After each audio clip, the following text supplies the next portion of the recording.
and I serve as the promoter of peace and justice and the integrity of creation for the Dominican Sisters of San Rafael.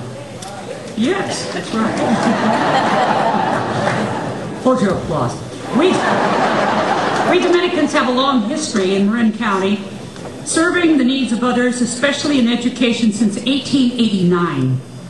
At present, our congregation is 125 strong. 40% of our sisters minister in Marin, San Anselmo, Mill Valley, San Rafael. Our vision statement as a religious congregation states that we reverence and affirm the inherent dignity of each person and will work for transformation of attitudes and systems that would deprive people of that dignity. For us, that might have meant treating or working with the orphans at St. Vincent's Home for Boys in the late 1800s, the Salvadoran and Guatemalan refugees of the 80s, and today the condemned and languishing prisoners on San Quentin's death row. We believe MOC's goals are the same as ours in addressing the needs of Marin's vulnerable and marginalized citizens. Sisters, will you stand with me this evening?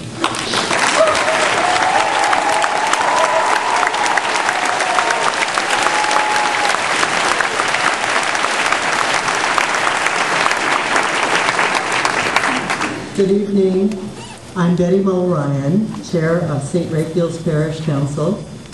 Our parish is made up of over 1,900 families, many who have lived in Marin most of their lives, as well as newcomers from Latin America, Vietnam, Haiti, Brazil, and many other parts of the world.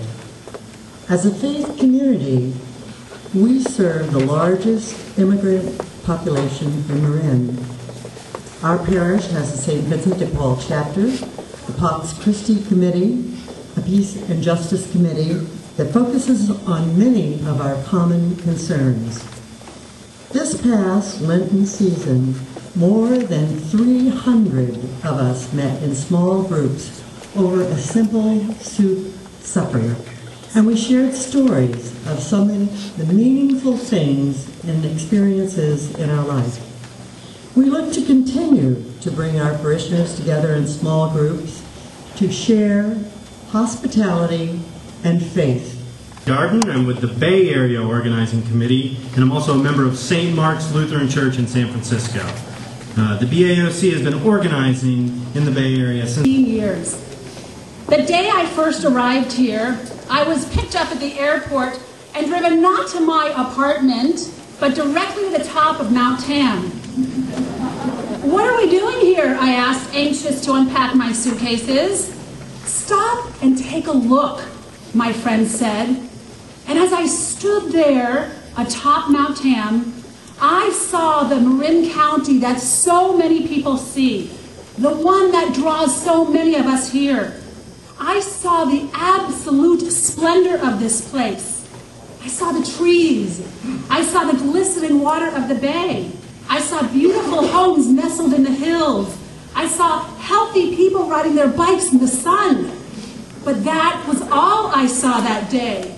The beauty and the peace and the calm. What I didn't see that day was the pain that so many people in Marin County live with every single day. What I didn't see that day was all that lay hidden beneath the trees, just out of view of so many.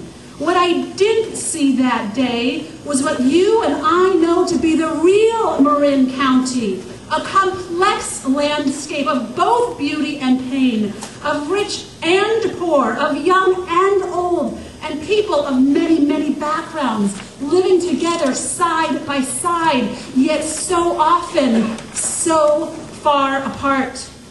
I moved here from New York City, like some of others of you, where poverty and crime and pain were right there on the streets. The noises of the sirens, people sleeping on the sidewalks, and living in apartment buildings that reached the sky. That was the landscape there, an ever-present reminder that all was not well. But here in Marin County, so much is hidden. The beauty of this place may obscure it, but real challenges exist right here. And they come in the form of gaps. Gaps between economic groups, gaps in language groups and geographic communities and age groups. And while we are famous for devoting ourselves to causes far away, it is time to come together to address these gaps right here at home.